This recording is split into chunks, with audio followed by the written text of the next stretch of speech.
All right. I want to talk about what I guess we're calling the alt left on the topic of Ukraine and Russia.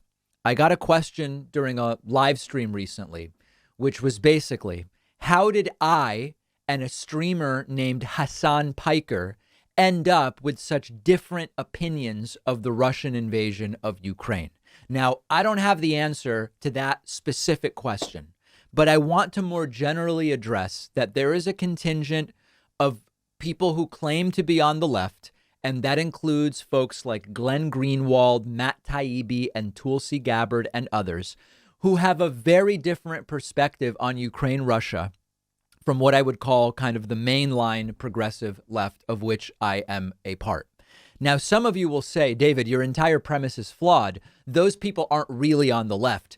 I grant you, there's a real question as to whether these people are actually on the left. I mean, they're extremely reactionary in much of what they say. But let's put that aside for now, because they're ostensibly on the left. They sort of claim to be and are considered by many to be on the left. Let's call it the alt left. And you decide whether they are on the left or are not. And for our purposes, we'll be open to the idea that they are on the left. Also, I think it's important to mention, some are like, why aren't you just talking about tankies, the so-called revolutionary left? This is a different group. The alt left, like Tulsi, is not what would pejoratively be described as a tanky. She's something else. And so that's why we're looking for a different name, and we're calling it the alt left. I believe there is often one real story, and sometimes terms like bias, alternative facts, and narrative are used to create doubt about whether you've been misled or sold a fake story, and that there's a true, real story that you're not getting. And there's the usual suspects that are blamed. Now, sometimes there really are competing narratives with elements of truth, and we have to be very, very involved in sort of ascertaining what the truth is. On Russia, I believe there is one story, and that story can be detailed and contain nuance, and that's fine. Vladimir Putin's decision to invade Ukraine is the principal aggression in this scenario. Putin has had territorial ambitions for reasons of ego, economics, and geopolitics for decades. He hasn't made those territorial ambitions a secret. He is obsessed with Ukraine for reasons we outlined on the Monday bonus show, including this sort of vague nostalgia for the USSR, as well as resource and economy and geography related reasons. He's now acting on them, period. Russia invaded Ukraine. Russia isn't respecting Ukraine's border sovereignty. And Putin is now pushing into Kyiv with the bombings that started overnight. Applied anywhere else, no one would accept the idea that, listen, it's legitimate to recognize the separatists in another country as independent and then send in tanks to protect them and then start bombing Kyiv, and it's not an invasion. We wouldn't accept that in almost any other scenario. In addition, the situation is more complicated because it is true that Russia might, in a real way, in a genuine way, see NATO's willingness to defend Ukraine and NATO's eastward expansion as a sign of aggression. I'm not denying that Russia could very well see it that way.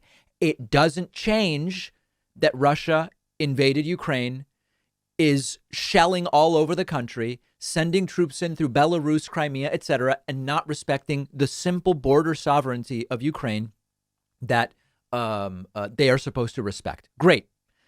But the alt-left doesn't agree with that. Now, I'm going to do my best to accurately represent different perspectives from the alt-left, but they include, for example, that the entire government, intelligence, and media apparatus is lying about what happened.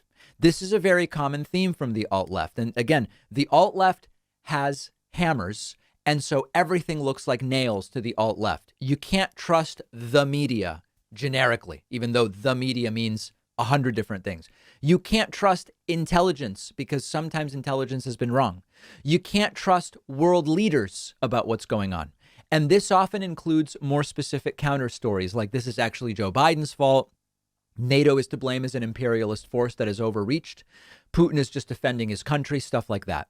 They said the threat from Putin is overblown. He has no real interest in invading. He doesn't plan to. It's a lie you've been sold by the fear-mongering, bloodthirsty government intel media apparatus for attention, posturing, the military-industrial complex, and clicks, but no invasion is coming. We know that was wrong.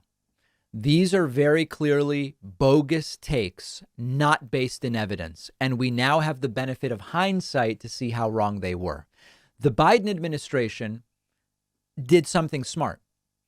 Counter to what happened in 2014 with Crimea, Biden came out and said for a while, our intelligence shows a buildup of troops on the border, which signals maybe Putin wants to invade.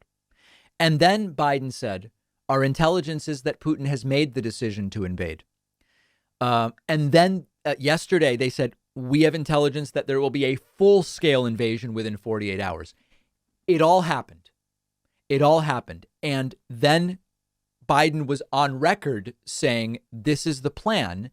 And that allows us to say, hey, you know what? We were getting two different stories and one was correct and the alt left was very, very wrong. All along, the Biden administration was detailing exactly what was happening in the expected timeline, and it came true. Now, another alt left trope is Biden wants war. Biden did this. He warned us as part of saber rattling to gin up support for a war. And everybody other than the alt left wants that war. First of all, no, we don't. I mean, find one clip of me saying anything, even indirectly alluding to the vague desire for any kind of war. No, we don't want war.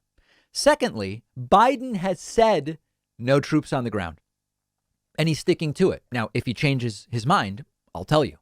But people like Matt Taibbi and Glenn Greenwald and Tulsi have talked and alluded to this desire for war that Biden and the media and everybody but them have, which people like them are against. So like Matt Taibbi tweeted, I have a long record of being critical of Putin. This troll fantasy that I'm pro-Putin comes from reporting correctly that Russiagate was fake and opposing U.S. intervention of Ukraine. That doesn't make me pro-Putin any more than opposing the Iraq war made me a Saddam lover. He insists he's just against Ukrainian intervention. Everybody else wants it. Well, Biden also, by the definition that we're talking about, sending troops, is against intervention and is sticking to it. Now, of course, I am the first to tell you we are increasingly engaged in a proxy war along with our allies.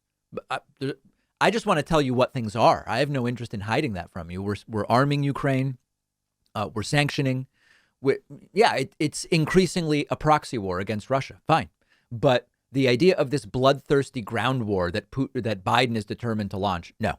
Tulsi, similarly, pretending, there's some kind of bloodlust from Biden and Harris, tweeting, Biden-Harris tell us we must bear the cost to defend freedom in Ukraine.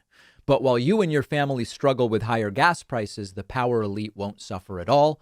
And if the conflict goes nuclear, they'll be safe in cushy, massive bunkers while you and your loved ones fry. No, she was wrong about all of it. I mean, it's harder to find.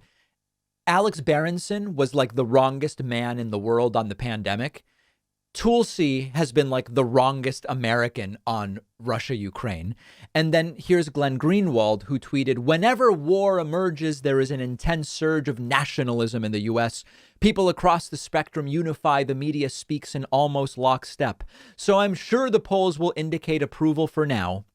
But I really wonder how much Americans are willing to sacrifice for Ukraine. Again, no one's talking about that. Certainly not Biden, certainly not mainline progressive leftists like me. It was a lie. So the alt left is very misguided. They got a big boost in 2016. That's when the alt left really started to get built up. The origins of the alt left are heavily based in the idea that Trump is uniquely the fault of the left. There are these folks who started saying in 2016, Hillary's just as bad as Trump. Then Trump won and they said it's the fault of the left for their narrative and their selection of people like Hillary. They insisted the Trump-Russia stuff was all made up and that Trump's wrongdoing wasn't important. They never blamed the outrageous, ignorant, reactionary, extremist right-wingers who actually voted for Trump. They blamed the left, but not those right-wingers. And this has carried them through now to their takes on Ukraine-Russia. So that's what's going on. They're wrong. I'm bored by them. if you want, and I say this because there's so many people telling me I should have those views, just go watch those other shows, read those other people. It's not what we do here.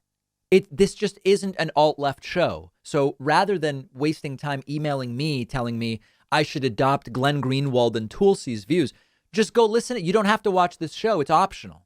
It's a free country, as so many people like to say. Just tune me out if that's what you're looking for. We'll have more coverage of this on our Instagram, which you can find at David Pakman Show. I'm really excited that one of our sponsors today is Helix Sleep. I sleep on a Helix mattress at home. I absolutely love it. And that's why I reached out to them about sponsoring the David Pakman Show. Buying a mattress in the past was always a huge guessing game for me. I didn't know what I actually needed. I didn't know what I would like. But Helix has a sleep quiz on their website. You tell them your body type, your sleeping position, your back pain issues you might have, and their tool matched me with a mattress that is perfect for me. It's cool enough at night. It's the right firmness. I generally just do way better sleeping these days because of the mattress. Helix was awarded #1 best overall mattress for the last 2 years by both GQ and Wired Magazine. It is well-deserved, I can tell you firsthand. Every Helix mattress comes with a 10-year warranty. You can try the mattress risk-free for 100 nights, and they will even come pick it up at your house if you don't love it, but I know you will. All of my viewers will get up to $200 off your order, and you'll get 2 super premium pillows for free when you go to the link right underneath this video.